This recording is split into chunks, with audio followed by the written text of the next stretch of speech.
எங்களுடைய ஐயா சாலமன் பாப்பையா அவங்க எல்லாருக்கும் தெரியும், அவர் கிறிஸ்தவ சமயத்தை சார்ந்தவர் பிறப்பால். அவருடைய மகன் பேரு தியாகமூர்த்தி. இது நான் நிறைய மேடைகள்ல சொல்லியிருக்கேன், அடுத்த தலைமுறைக்கு தெரியணுங்கிறதுக்காக. நாங்க அவர்கிட்ட கேட்டோம், ஐயா தியாகமூர்த்தின்ற பேர் கொஞ்சம் வித்தியாசமா இருக்குது, நீங்க ஏன் இந்த பேரை உங்க மகனுக்கு வச்சீங்க? அவர் சொன்னார், அவர் வறுமையில வாடின குடும்பத்திலிருந்து வந்தவர். அவர் கல்லூரி படிக்கும் போது ஃபீஸ் கட்டுறதுக்கு அவ்வளோ கஷ்டப்பட்டிருக்கிறார். அந்த நேரத்தில் அவருடைய 2 நண்பர்கள் தான் பணம் கட்டியிருக்கிறாங்க. ஒருத்தர் பேர் தியாகராஜன், ஒருத்தர் பேர் ராமமூர்த்தி.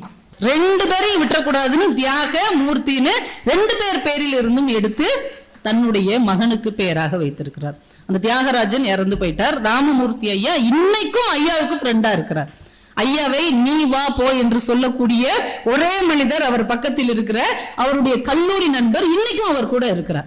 ஐயாவுடைய மனைவி தவறி போன போது ஐயா அந்த பெட்டியை எடுத்துக்கொண்டு போகிறார்கள். ஐயா அப்படியே குலுங்கி அழுகிறார்.